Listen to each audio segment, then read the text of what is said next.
Ciao ragazzi da Vittorio, il giorno dopo c'è ancora rammarico per il risultato finale del derby e ne parliamo in questo video, ma prima, se sei un tifoso della Lazio, questo è il canale giusto per te perché ogni giorno caricherò un nuovo video sulla prima squadra della capitale. Quindi clicca il bottone iscriviti e la campanella in modo tale che riceverai la notifica ogni volta che caricherò un nuovo video. Torniamo a parlare del derby perché il giorno dopo c'è comunque grande rammarico per questo pareggio.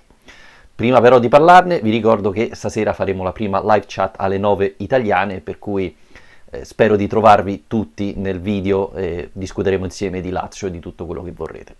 Torniamo a parlare del derby perché insomma il rammarico secondo me è grande perché la Lazio nonostante il pareggio ha giocato molto meglio della Roma. È vero che ogni tanto quando pareggi il derby in rimonta come è successo ieri alla Lazio c'è un po' di soddisfazione perché insomma eri vicino alla sconfitta e trovi il pareggio, invece oggi c'è solo rammarico perché la Lazio ha dominato questo derby, la Lazio meritava di vincere, insomma a box ai punti avrebbe stravinto la Lazio e invece purtroppo questo non è la box, è una partita di calcio e la Lazio porta a casa un punto quando insomma meritava di vincere, colto 4 pali. È vero, quello di Leva è stata una sorpresa perché non ti aspetti da Leva una conclusione del genere. Per esempio quello là di Ciro Immobile, da là un centravanti come Ciro Immobile la deve buttare dentro, invece ha preso la traversa.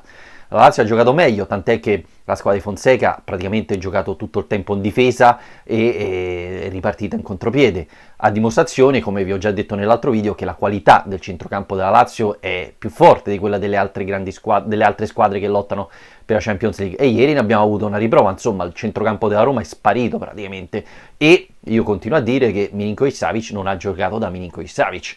Luis Alberto ha giocato molto bene, ha creato tante azioni, ha segnato il pareggio, è un peccato pareggiare così, è vero, Inzaghi dice questa prestazione ci darà fiducia per le prossime partite, però insieme alla fiducia a 3 punti sarebbe stato ancora meglio, perché insomma queste partite le devi vincere, è uno scontro diretto, vincere contro la Roma ti avrebbe non solo mandato a 6 punti, ma avrebbe allargato il gap con la Roma e le altre squadre in lotta con te per la Champions League.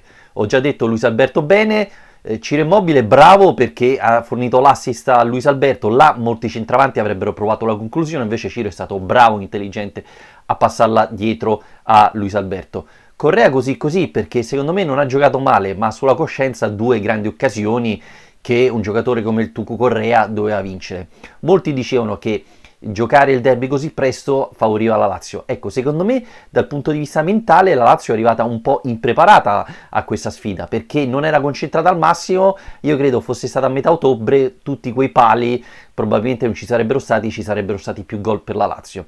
Comunque un pareggio che va bene, un paio di cose. La prima è che la Lazio ha giocato bene contro la Big con i fantastici 4 tenori. Scrivetemi voi come vogliamo chiamarli quando la Lazio schiera tutti insieme Correa, Luis Alberto, Milinković-Savić e Ciro Immobile. Decidiamo un nome così usiamo sempre quello.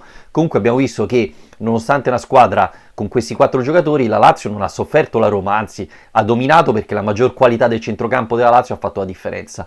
L'unica cosa, un paio di volte la Roma è stata pericolosa nelle ripartenze perché Luis Alberto e Milinković-Savić non sempre riescono a tornare indietro e quindi abbiamo visto in un paio di occasioni la Lazio difendere in inferiorità numerica perché c'erano i 3 difensori, Lucas Leiva, e la Roma invece attaccava con i 3 trequartisti, Dzeko e un altro centrocampista e quindi si trova in superiorità numerica. Quella è la cosa che la Lazio deve migliorare se possibile, perché insomma quando prendi 3 contropiedi devi fare attenzione, non sempre giochi contro Kluivert che sbaglia in continuazione in contropiede, quando becchi quello giusto devi fare attenzione perché ci può scappare il gol. Altra considerazione, l'ho già detto ieri ma ritorno sulle mie parole, oggi la direzione di gara di guida è stata terribile. La Gazzetta dello Sport, che spesso con la Lazio è tutt'altro che generosa, ha scritto che Zaniolo si meritava il rosso per il fallo su Felipe Ramos e che Santon nel secondo tempo andava espulso per doppia ammonizione. Se lo dice la Gazzetta vuol dire che era clamoroso. E anche Cassano, noto ex giocatore della Roma, ha detto che il fallo di Zaniolo era da rossissimo perché se lo prende bene addirittura gli spacca la caviglia. a Felipe Ramos, per cui direzione di gara di guida pessima. Rigore, ripeto, era netto, il gol annullare alla Lazio era netto, però fammi giocare 70 minuti del derby in superiorità numerica con Zaniolo espulso, Zaniolo migliore della Roma, insomma cambiava tantissimo la partita. Male guida, spero che lo fermino, non ne sono convinto per niente. Tornando a parlare della Lazio, beh, ci vuole un po' più di cattiveria perché queste partite le devi vincere. Le devi vincere, però sicuramente adesso hai più la convinzione di essere una squadra forte, perché se domini la Roma così vuol dire che questa squadra ha le possibilità. Però quando hai l'occasione devi uccidere il tuo avversario e la Roma non l'ha fatto e la Lazio non l'ha fatto e questo è un problema. Però adesso 2 settimane di break, speriamo che Inzaghi riordini un po' le cose. A mio avviso ci saranno dei cambiamenti contro la Spal, ma questo è il mio pensiero a freddo sulla partita, sul derby di domenica. Voi che ne dite? Scrivetelo nei commenti qua sotto e ci vediamo stasera nella live. Ciao!